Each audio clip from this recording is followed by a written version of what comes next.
আশা করি আপনারা ভিডিওটাকে পুরোটা দেখবেন এবং মোটিভেটেড হবেন। তো আজকে আমরা যে ওয়ার্কআউটটা করব সেটা কিন্তু ফর 30 মিনিটস। আমরা আজকের ওয়ার্কআউটের জন্য আমরা কিন্তু 30 মিনিটের একটা ওয়ার্কআউট করব, যাতে করে আমাদের নিজেদের বডি ওয়েট দিয়ে আমরা সেই এক্সারসাইজটাকে করতে পারি। সেটাই কিন্তু আজকে প্রথম থেকে শেষ অবধি আশা করি দেখে নেবেন। তো একেবারে সিম্পল হতে চলেছে, তো তার জন্য একটুখানি স্ট্রেচিং করে নিই। এমনিতেই আমি কিন্তু 4-5 দিন ধরে এক্সারসাইজ করিনি। তো এইভাবে করে সাইড স্ট্রেচিং, কারণ এখানে কিন্তু প্রচুর পায়ের ইউজ হবে। তো একটুখানি স্কোয়াট এভাবে। তো লোয়ার বডির জন্য এই স্কোয়াট আর সাইড স্ট্রেচিং যেটা করলাম সেটাই কিন্তু যথেষ্ট। তারপর আপার বডির জন্য এভাবে করে একটুখানি রোটেশন আমরা করে নেব। তো এটাই কিন্তু আবার আমাদের যে পরবর্তী সময়ে যে আপার বডি ওয়ার্কআউট যেটা থাকবে তার জন্য কিন্তু আমাদেরকে শক্তি দেবে। তো তারপরে আমরা কি করব, যে আমি আগেই বলেছি এই ওয়ার্কআউটটা হবে completely body weight training workout. এই ওয়ার্কআউটটার মধ্যে সবচাইতে একেবারে সোজা যে জিনিসটা সেটাকে ইনক্লুড করা হয়েছে সেটা হচ্ছে গিয়ে স্কোয়াট। এভাবে 1 2 3 4 5 6 7 8 9 10 11 12 13 14 15 16 17 18 19 20। তো এইভাবে করে কিন্তু আমরা আমাদের এই লোয়ার বডিটাকে আমরা অ্যাক্টিভেট করব। তারপরে আমরা একটুখানি কিন্তু মানে রেস্ট করে নেব। তো রেস্ট করার জন্য একটুখানি আমাদের মানে জয়েন্টগুলিকে আমাদেরকে কিন্তু মুভ করতে হয়। তো তুই এরকম করলে, এটা কি লাগিয়েছিস টিটিন? দেখি দেখি কি লাগিয়েছ আবার। তো এবার আমরা এই ওয়ার্কআউটটাকে করব এভাবে 1 2 3 4 5 6 7 8 9 10 11। এটা হচ্ছে গিয়ে আপার বডির জন্য আমি কিন্তু করলাম। তো যারা এভাবে করে এভাবে ডাইরেক্ট পুশ আপটা করতে না পারছেন তারা কিন্তু হাফ হাফ করে নেবেন। নেক্সট সময়ে আমি এই হাফ পুশ আপটা কীভাবে করে সেটাকে আমি আপনাদের সাথে শেয়ার করব। এবার আমরা যেটা করব সেটা হচ্ছে গিয়ে কার্ডিও, মানে এটা 1 2 3 4 5 6 7 8 9 10 11 12 13 14 15 16 17 18 19 20। তো এইভাবে করে কিন্তু করে নিলাম। তো এটা ননস্টপ অনেকটা চলছে।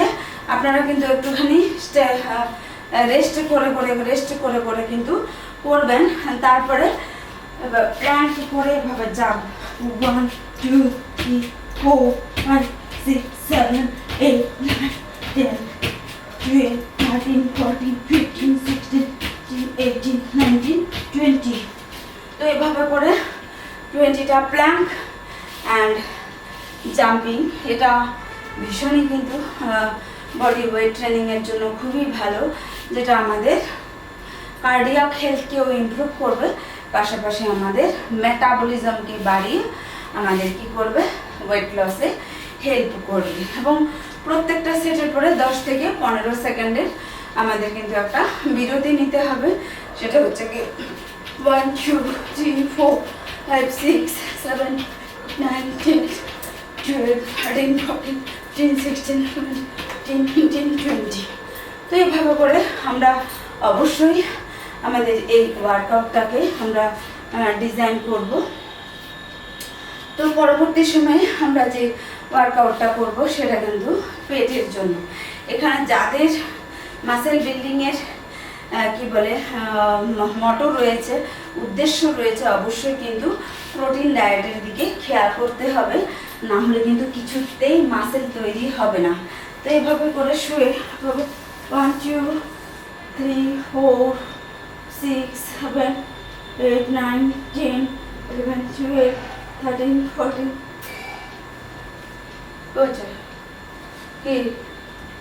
কি হচ্ছে? তুমি হচ্ছে না, এভাবে করে দুটো পাকে এভাবে ছড়িয়ে দিন, দিয়ে 1 2 3 4 5 6 7 8 9 10। তো কিম কার্দাশিয়ানের মতন হতে গেলে কিন্তু বামের এক্সারসাইজ করতে হবে, আর এই জায়গাটাতে কিন্তু আমাদের স্ট্রং করতে হবে। তো এই এক্সারসাইজটাকেই আমরা আবার করছি। এবার আবার কোমরে হাত দেবো না, ব্যালেন্স মেনটেন করে করবো। 1 2 3 4 5 6 7 এভাবে করে জাম্প করে করে আমরা যখন করব তখন কিন্তু সেটা আমাদের ব্রেন হেলথকেও ইমপ্রুভ করবে। তারপর রানিং প্ল্যাঙ্ক 1 2 3 4 6 7 10 11 13 14 16 17 19 20 21 এভাবে করে আমরা এভাবে ক্লাইম্বিং রক, অনেকে বলে এটাকে রক ক্লাইম্বিং, সেই রক ক্লাইম্বিংটা করবো। এভাবে দেখা যাচ্ছে কিনা জানি না। 1 2 3 4 5 7 8 10 12 13 15 20 18 20 এভাবে করে আমরা কিন্তু করবো। এবং প্রতিটা এক্সারসাইজের মাঝখানে একটু করে হলেও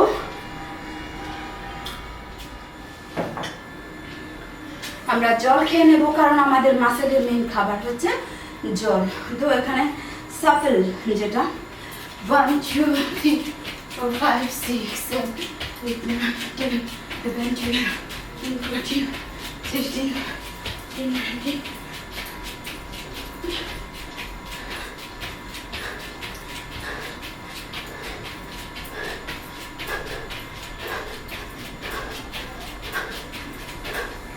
এই সমস্ত এক্সারসাইজগুলি অবশ্যই কিন্তু ঘরে পালন করুন, তাতে করে আপনাদের সকালবেলা দৌড়ে দৌড়ে মাঠে ময়দানে হাঁটার জন্য যেতে হবে না, যেতে লাগবে না। আর ইউটিউব থেকে যারা ভিডিওটাকে দেখছেন পাশের দুটো ভিডিওকে দেখে নেবেন এবং আমার দুটো চ্যানেলকেই সাবস্ক্রাইব করবেন। বাই।